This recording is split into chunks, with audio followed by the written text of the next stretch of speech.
Hi മക്കളെ, JEE മെയിനുമായി ബന്ധപ്പെട്ടുള്ള വളരെ പ്രധാനപ്പെട്ട മറ്റൊരു അപ്ഡേറ്റുമായിട്ടാണ് വന്നിട്ടുള്ളത്. JEE main examination application form നിങ്ങൾ ചെയ്തുകൊണ്ടിരിക്കുകയായിരിക്കും. അപ്ലിക്കേഷൻ ഫോം ഇതുവരെ കൊടുക്കാത്ത ആളുകൾ വളരെ പെട്ടെന്ന് തന്നെ കൊടുക്കുക. ജെഇ മെയിൻ കൊടുക്കുന്ന സമയത്ത് പ്രധാനമായിട്ടും ഉണ്ടായിരുന്ന ഒരു പ്രശ്നമായിരുന്നു, നമുക്ക് ഡീറ്റെയിൽ ആയിട്ട് അതുമായി ബന്ധപ്പെട്ടുള്ള ഫ്രീക്വന്റ്ലി ആസ്ഡ് ക്വസ്റ്റ്യൻസ് ഇതുവരെ പബ്ലിഷ് ചെയ്തിട്ടില്ലായിരുന്നു. അപ്പോൾ അത് പബ്ലിഷ് ചെയ്തിട്ടുണ്ട്. എന്തൊക്കെയാണ് അതിലുള്ളത് എന്നുള്ളതാണ് നമ്മൾ പരിശോധിക്കാൻ വേണ്ടി പോകുന്നത്. ഇതിൽ പല കാര്യങ്ങളും നിങ്ങൾക്ക് അറിയുന്ന സംഗതികളായിരിക്കും, എന്നാൽ പോലും എന്തൊക്കെയാണ് ജെഇയുമായി ബന്ധപ്പെട്ട് നിങ്ങൾ മനസ്സിലാക്കി വെക്കേണ്ടത്, ഏതൊക്കെ കാര്യങ്ങളാണ് ഇതിൽ ശ്രദ്ധിക്കേണ്ടത് എന്നുള്ളതാണ് നമ്മൾ വിശദമായിട്ട് നോക്കാൻ വേണ്ടി പോകുന്നത്. നിങ്ങൾക്ക് പിറകിൽ സ്ക്രീനിൽ കാണാൻ പറ്റുന്ന പോലെ തന്നെ ഫ്രീക്വന്റ്ലി ആസ്ഡ് ക്വസ്റ്റ്യൻസ് ഫോർ ജെഇ 2025 എന്നുള്ളതാണ് ഇവിടെ കൊടുത്തിട്ടുള്ളത്. അതിൽ എന്താണെന്നുള്ളത് വളരെ ബേസിക് ആയിട്ടുള്ള ഡീറ്റെയിൽസ് മുതൽ പറയുന്നുണ്ട്. എന്താണ് വെബ്സൈറ്റ് jemain.nta.nic. എന്നുള്ള വെബ്സൈറ്റ് ആണ്. ഹെൽപ്പ് ലൈൻ നമ്പർ കൊടുത്തിട്ടുണ്ട്. ഹെൽപ്പ് ലൈൻ നമ്പർ 01140759000 ഒക്കെയാണ്. നമ്പർ വിളിച്ചാൽ കിട്ടുമെന്ന് അറിയില്ല, എന്നാലും ഹെൽപ്പ് ലൈൻ നമ്പർ ഉണ്ട്. ഇമെയിൽ ഐ ഡിയും കൊടുത്തിട്ടുണ്ട്. എങ്ങനെയാണ് രജിസ്റ്റർ ചെയ്യേണ്ടത് എന്നുള്ളത് കൊടുത്തിട്ടുണ്ട്. രജിസ്ട്രേഷനുമായി ബന്ധപ്പെട്ട് നമുക്ക് എല്ലാവർക്കും അറിയാവുന്ന പോലെ തന്നെ ഈ പറയുന്ന പോലെ ജെഇ മെയിൻ വെബ്സൈറ്റ് വഴി അതുപോലെ തന്നെ ഡീറ്റെയിൽ ഇൻഫർമേഷൻ ഒക്കെ നോക്കിയതിന് ശേഷം വേണം അപ്ലൈ ചെയ്യാന്നുള്ള സാധനം പറഞ്ഞിട്ടുണ്ട്. ചോയ്സ് ഓഫ് സിറ്റീസ്, ഏതൊക്കെയാണ് ചോയ്സ് ഓഫ് സിറ്റീസ് എന്നുള്ളത് പറയുന്നുണ്ട്. അതുപോലെ തന്നെ പെർമനന്റ് രജിസ്ട്രേഷൻ അഡ്രസ്സ്, അതുപോലെ തന്നെ പെർമനന്റ് പ്രസന്റ് അഡ്രസ്സ് ബേസ്, നിങ്ങൾ അഡ്രസ്സ് ബേസ് ചെയ്തിട്ടാണ് basically choice of cities provide ചെയ്യുന്നത് എന്നുള്ള കാര്യം ശ്രദ്ധിക്കുക. അതുപോലെ തന്നെ ഫോറിൻ സെന്ററുകളെ കുറിച്ച് അതിൽ പരാമർശിക്കുന്നുണ്ട്. അതുപോലെ തന്നെ ആധാർ നമ്പർ, ആധാറുമായി ബന്ധപ്പെട്ട് കൺഫ്യൂഷൻസ് പല ആളുകളെ സംബന്ധിച്ചിടത്തോളം ഉണ്ട്. അതിൽ ഈ പറയുന്ന പോലെ അപ്ഡേറ്റ്സ് ഒക്കെ വന്നിട്ടുണ്ടായിരുന്നു. ആധാർ ഒതന്റിക്കേഷനുമായി ബന്ധപ്പെട്ട സംഗതി, അത് it will be N optional field എന്നാണ് കൃത്യമായിട്ട് പറയുന്നത്.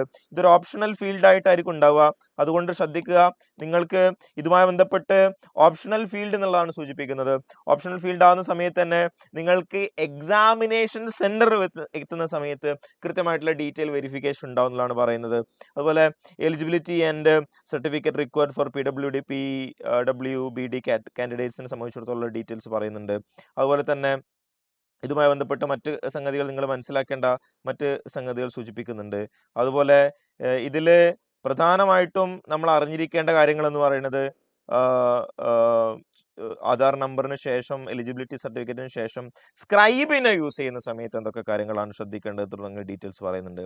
മീഡിയം ഓഫ് എക്സാമിനേഷൻ പറയുന്നുണ്ട്. Medium of examination will be conducted in English, Hindi, Assamese, Bengali, Gujarati, Kannada, Malayalam. ഈ പറയുന്ന പോലെ മീഡിയം എന്ന് പറയുന്ന സമയത്ത് നിങ്ങൾക്ക് ക്വസ്റ്റ്യൻ പേപ്പർ ഏതൊക്കെ ഭാഷയിൽ ഉണ്ടാവും എന്നുള്ളതാണ് സൂചിപ്പിക്കുന്നത്. മലയാളം ഉണ്ട്, ആ കാര്യം ശ്രദ്ധിക്കുക. മലയാളം ഉണ്ട്, അതിൽ നോട്ട് ചെയ്യുക. അതുപോലെ തന്നെ കാറ്റഗറി സർട്ടിഫിക്കറ്റ് അപ്ലോഡ് ചെയ്യുന്ന സമയത്ത് ശ്രദ്ധിക്കേണ്ട സംഗതികൾ എന്താണെന്നുള്ളത് പറയുന്നുണ്ട്. എന്താണ്? No category certificate is not to be uploaded, കൃത്യമായിട്ട് പറയുന്നുണ്ട്. കാറ്റഗറി സർട്ടിഫിക്കറ്റ് ആവശ്യമുണ്ടോ എന്ന് ചോദിക്കുന്ന ചോദ്യത്തിന് കാറ്റഗറി സർട്ടിഫിക്കറ്റ് ആവശ്യമില്ല, പക്ഷേ instead of the certificate number, date of issuing authority ആവശ്യമാണ് എന്നതാണ്.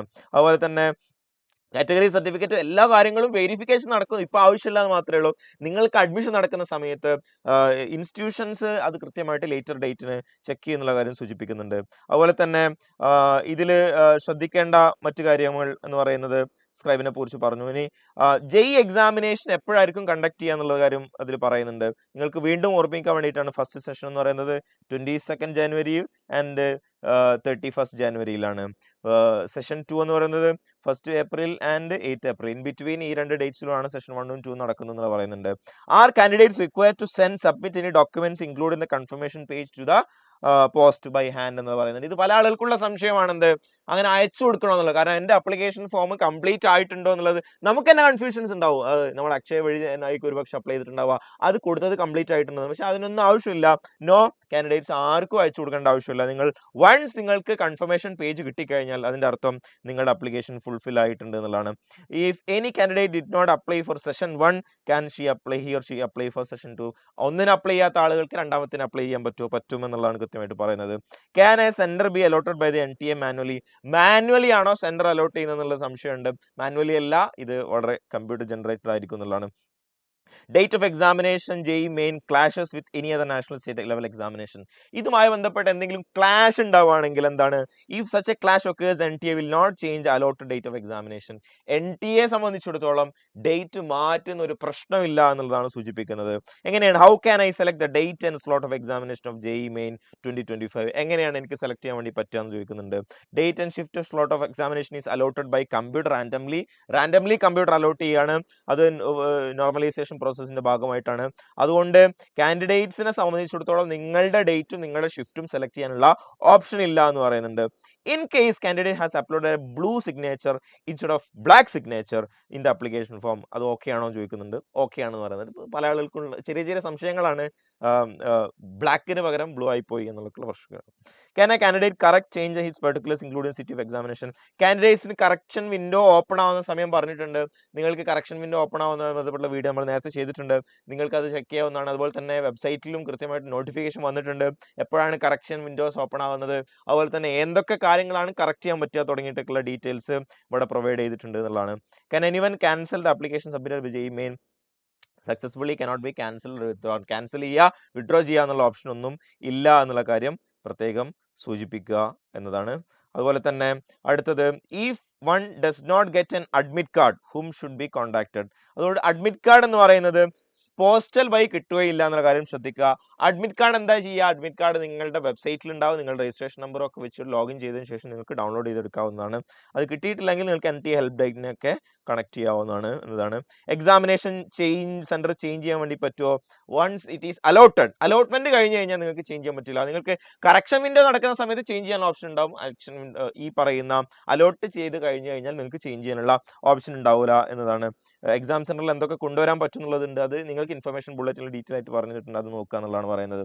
Will any candidate be able to leave early if he finishes the test? നേരത്തെ പോകാൻ പറ്റുമോ എന്നുള്ളത് പറ്റൂല എന്നുള്ളത് പറയുന്നുണ്ട്. How many question papers are in JEE main? അതുമായി ബന്ധപ്പെട്ട ഡീറ്റെയിൽസ് ഇൻഫർമേഷൻ ബുള്ളറ്റിനിൽ പറയുന്നുണ്ട്. നെഗറ്റീവ് മാർക്കിംഗ് ഉണ്ടോ എന്നുള്ളതാണ്. Section A will be multiple choice questions and section B will be contain questions whose answer are to fill with numerical value. Questions of both section are mandatory to attempt. There will be negative marking for both section A and section B. കൃത്യമായിട്ട് പറയുന്നുണ്ട് negative marking ഉണ്ട് എന്നുള്ളത്. Examination duration എങ്ങനെയാണെന്ന് പറയുന്നുണ്ട്. Duration is 330 hours, അതായത് 3.5 മണിക്കൂറാണ് എക്സാമിനേഷന്റെ duration എന്ന് പറയുന്നത്. For those who candidate appear for BR can be planning. BRക്കും ബി പ്ലാനിങ്ങിന്റെ കേസാണ് സൂചിപ്പിക്കുന്നത്. What is the duration timing shift for JEE main session 1? Duration shift time examination എല്ലാം കൃത്യമായിട്ട് ഇൻഫർമേഷൻ ബുള്ളറ്റിൽ കാണാം എന്നാണ് പറയുന്നത്. Are candidates required to select either 5 or 6 subjects of 12th standard?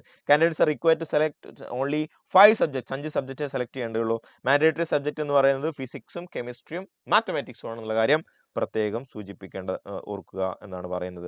Yes, candidates are minor and do not have any own category certificate. Can they utilise a category certificate of parents or sibling? Category certificate സ്വന്തമായിട്ടില്ല, അതുകൊണ്ട് പാരന്റ്സിന്റെ details ഉപയോഗിക്കാൻ പറ്റും എന്നുള്ളതാണ് ചോദിക്കുന്നത്. സിബ്ലിങ്സിന്റെ പറ്റൂല്ല, നിങ്ങൾക്ക് എന്ത് ചെയ്യാം, പാരന്റ്സിന്റെ കാറ്റഗറി സർട്ടിഫിക്കറ്റ് യൂസ് ചെയ്യാം. അതുപോലെ തന്നെ നിങ്ങൾക്ക് ഈ category certificate in the sense അതുമായി ബന്ധപ്പെട്ടുള്ള ഡീറ്റെയിൽസ് നിങ്ങൾക്ക് എന്ത് ചെയ്യാം, ഉപയോഗപ്പെടുത്താവുന്നതാണ്.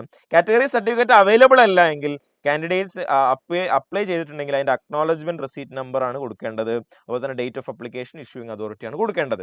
അതായത് നിങ്ങൾക്ക് ഇപ്പോൾ കാറ്റഗറി സർട്ടിഫിക്കറ്റ് കയ്യിലില്ല, കാറ്റഗറി സർട്ടിഫിക്കറ്റ് കൊടുക്കാനില്ല എങ്കിൽ കാറ്റഗറി സർട്ടിഫിക്കറ്റിന് അപ്ലൈ ചെയ്യാം. അപ്ലൈ ചെയ്യുമ്പോൾ ഒരു അക്നോളജ്മെന്റ് നിങ്ങൾക്ക് കിട്ടുമല്ലോ, അതാണ് നിങ്ങൾ എന്ത് ചെയ്യേണ്ടത്, കൊടുക്കേണ്ടത്. ഇപ്പോൾ മാൻഡേറ്ററി അല്ല എന്നുള്ളതാണ് സൂചിപ്പിക്കുന്നത്. നിങ്ങൾ അപ്ലിക്കേഷൻ കൊടുത്തു കഴിഞ്ഞ് എക്സാമിനേഷൻ കഴിഞ്ഞ് വെരിഫിക്കേഷൻ സമയത്താണ് നിങ്ങൾക്ക് കാറ്റഗറി സർട്ടിഫിക്കറ്റ് ആവുക എന്നുള്ളതാണ്. കാൻഡിഡേറ്റ്സ് ആർ ഗിവിംഗ് ഇംപ്രൂവ്മെന്റ് റിയർപ്പിയറിംഗ് എന്നുള്ള സമയത്ത് എന്താണ് ഓപ്ഷൻ എന്താ കൊടുക്കേണ്ടത് എന്നുള്ളതാണ് ചോദിക്കുന്നത്. അതിന് ഓപ്ഷൻ പാസ്ഡ് എന്നുള്ളത് കൊടുക്കുക എന്നതാണ് പറയേണ്ടത്. മിനിമം എലിജിബിലിറ്റി ക്രൈറ്റീരിയ എന്താണെന്നുള്ളത് നമ്മുടെ ഇൻഫർമേഷൻ ബുള്ളറ്റിലുണ്ട്. Pattern of examination, state code of eligibility ഒക്കെ പറയുന്നുണ്ട്. ഫോറിൻ നാഷണൽ കാൻഡിഡേറ്റ്സ് എന്താണ് പിൻകോഡ് കൊടുക്കേണ്ടത്? അവർ 00000 എന്നുള്ള പിൻകോഡ് കൊടുക്കുക എന്നുള്ള കാര്യമാണ് പറയുന്നത്. അപ്ലിക്കേഷൻ ഫീന് കോമൺ സർവീസ് ചാർജ് ഉണ്ടാവുമോ എന്ന് ചോദിക്കുന്നുണ്ട്. Application fee does not include common service charge which has to be paid by candidate. അത് കാൻഡിഡേറ്റ് പേ ചെയ്യണം. Extra bank charge, service charge ഒക്കെ സംഗതിയൊക്കെയാണ്. എങ്ങനെ ഫീസ് അടക്കാൻ പറയുന്നുണ്ട്. Debit card, credit card, UPA പോലെയൊക്കെയുള്ള സംഗതികൾ ഉപയോഗിച്ച് ചെയ്യാൻ പറയുന്നുണ്ട്. ഡീറ്റെയിൽ ആയിട്ട് ഓരോരോ ചെറിയ ചെറിയ കാര്യങ്ങൾ വരെ പറയുന്നുണ്ട്.